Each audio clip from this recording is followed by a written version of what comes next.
ओम श्री वासुदेवाय नमः। नमस्कार दोस्तों, स्पिरिचुअलिटी बाय सुमन चैनल पर आप सभी का बहुत बहुत स्वागत है। मोक्षदा एकादशी मार्गशीर्ष मास के शुक्ल पक्ष की एकादशी को कहा जाता है। ये एकादशी आज शुक्रवार को 22 दिसंबर को है। यह व्रत भगवान विष्णु जी को समर्पित है। वैसे तो वर्ष में आने वाली सभी एकादशियाँ भगवान विष्णु को ही समर्पित होती हैं, लेकिन भगवान विष्णु के साथ साथ माता लक्ष्मी जी, भगवान कृष्ण जी और चंद्रदेव की पूजा का भी विधान है। धार्मिक मान्यताओं के अनुसार मोक्षदा एकादशी का व्रत रखने से घर में सुख, समृद्धि और शांति आती है। हमारे हिंदू धर्म में एकादशी का बहुत अधिक महत्व है। ऐसा मानते हैं कि इस व्रत को करने से पितरों को भी मोक्ष प्राप्त होता है। इस व्रत को करने से संतान प्राप्ति का आशीर्वाद भी मिलता है। मोक्षदा एकादशी का व्रत रखने से व्यक्ति के पाप नष्ट हो जाते हैं, उनके जीवन में खुशियाँ आ जाती हैं। किसी भी एकादशी तिथि के दौरान चावल बिल्कुल भी नहीं खाने चाहिए, लेकिन पारण करते समय चावल बनाने और भोग लगाने का विधान है। इस दिन तुलसी के पत्ते भी नहीं तोड़ने चाहिए। इस दिन फल फूल भी नहीं तोड़ने चाहिए, इसलिए भगवान को चढ़ाने वाले फूल पत्ते वो पहले दिन ही तोड़ कर रख लेने चाहिए। दूसरे व्यक्ति द्वारा दिया गया अन्न या भोजन भी कभी नहीं खाना चाहिए। मानते हैं कि ऐसा करने से मनुष्य का पुण्य कम हो जाता है। इस दिन क्रोध करने से बचना चाहिए। बहुत ही शांत तथा सात्विक तरीके से इस एकादशी व्रत को संपन्न करना चाहिए।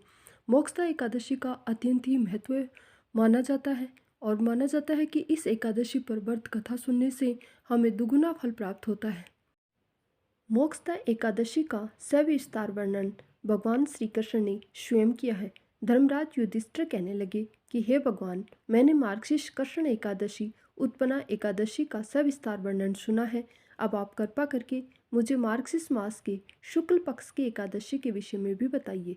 इस एकादशी का क्या नाम है, इसके व्रत का क्या विधान है, इसकी विधि क्या है, इसके व्रत करने से किस फल की प्राप्ति होती है, कृपया करके मुझे सभी प्रकार से समझाइए। भगवान श्री कृष्ण बोले, मार्गशीर्ष मास के शुक्ल पक्ष में आने वाली इस एकादशी को मोक्षदा एकादशी कहा जाता है। ये व्रत मोक्ष देने वाला तथा चिंतामणि के समान सभी कामनाएं पूर्ण करने वाला है, जिससे आप अपने पूर्वजों के दुखों को खत्म कर सकते हैं। इसका महात्म्य मैं तुमसे कहता हूँ, ध्यानपूर्वक सुनो। आइए अब सुनते हैं इसकी पौराणिक व्रत कथा। गोकुल नाम के नगर में वैखानम नामक राजा राज्य करता था। उसके राज्य में चारों वेदों के ज्ञाता ब्राह्मण रहते थे। वह राजा अपनी प्रजा का पुत्रवत पुत्रों के अनुसार ही पालन करता था। एक बार रात्रि में राजा ने एक स्वप्न देखा कि उसके पिता नरक में हैं। उसे बड़ा आश्चर्य हुआ। सुबह वह विद्वानों ब्राह्मणों के पास गया और अपना स्वप्न कह सुनाया। कहा, मैंने अपने पिता को नरक में कष्ट उठाते देखा है। उन्होंने मुझसे कहा कि हे पुत्र, मैं नरक में पड़ा हूँ, यहाँ से तुम मुझे मुक्त कराओ। जब मैंने ये वचन सुने तो मैं बहुत ही बेचैन और परेशान हो गया हूँ। चित्त में बड़ी अशांति हो रही है। मुझे इस राज्य से धन, पुत्र, स्त्री, हाथी, घोड़े आदि में कुछ भी सुख प्रतीत नहीं हो रहा है। मैं क्या करूँ? मैं अपने पिता को इस रूप में नहीं देख सकता। राजा ने कहा, हे ब्राह्मण देवताओं, इस दुख के कारण मेरा सारा शरीर जल रहा है। अब आप कृपा करके कोई तप, दान, व्रत आदि ऐसा उपाय बताइए जिससे मेरे पिता को मुक्ति मिल जाए। उस पुत्र का जीवन व्यर्थ है जो अपने माता पिता का उद्धार नहीं कर सके। एक उत्तम पुत्र जो अपने माता पिता तथा पूर्वजों का उद्धार करता है, वह 1000 मूर्ख पुत्रों से अच्छा होता है। जैसे एक चंद्रमा सारे जगत में प्रकाश कर देता है, परंतु हजारों तारे नहीं कर सकते। ब्राह्मणों ने कहा, हे राजन, यहाँ पास ही भूत भविष्य वर्तमान के ज्ञाता पर्वत ऋषि का आश्रम है। आपकी समस्या का हल वे जरूर करेंगे। आप परेशान न हो, उन मुनि के पास जाइए। ऐसा सुनकर राजा मुनि के आश्रम पर गया। उस आश्रम में अनेक शांत चित्त योगी और मुनि तपस्या कर रहे थे। उसी जगह पर्वत मुनि बैठे थे। राजा ने मुनि को साष्टांग दंडवत किया। मुनि ने राजा से शांगोपांग कुशल पूछी। राजा से कहा कि महाराज, आपकी कृपा से मेरे राज्य में सब कुशल मंगल है, लेकिन अकस्मात मेरे चित्त में अत्यंत अशांति होने लगी है। मैं बहुत ही परेशान और बेचैन रहने लगा हूँ। ऐसा सुनकर पर्वत मुनि ने आंखें बंद की और भूत विचारने लगे। फिर बोले, हे राजन, मैंने योग के बल से तुम्हारे पिता के कुकर्मों को जान लिया है। उन्होंने पूर्व जन्म में कामातुर होकर एक पत्नी को रति दी, किंतु शोध के कहने पर दूसरी पत्नी को ऋतुदान मांगने पर वह भी नहीं दिया। उसी पाप कर्म के कारण तुम्हारे पिता को नरक में जाना पड़ा है।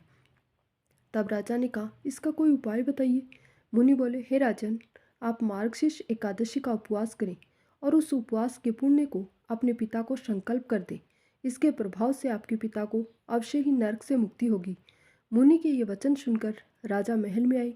मुनि के कहने के अनुसार कुटुंब सहित मोक्षदा एकादशी का व्रत किया गया। इसके उपवास का पुण्य उसने पिता को अर्पण किया। उसके प्रभाव से उसके पिता को मुक्ति मिल गई और स्वर्ग में जाते हुए वे पुत्र से कहने लगे, हे पुत्र, तेरा कल्याण हो। ये कहकर वह स्वर्ग में चले गए। मार्गशीर्ष मास की शुक्ल पक्ष की मोक्षदा एकादशी का व्रत जो भी करते हैं उनके समस्त पाप नष्ट हो जाते हैं। इस व्रत से बढ़कर मोक्ष देने वाला कोई और व्रत नहीं है। इस दिन गीता जयंती भी मनाई जाती है। साथ ही ये धनुर्मास की एकादशी भी कहलाती है। इस एकादशी का महत्व कई गुना और भी बढ़ जाता है। इस दिन से गीता का पाठ का अनुष्ठान प्रारंभ करें तथा प्रतिदिन थोड़ी देर गीता अवश्य पढ़ें। धन्यवाद।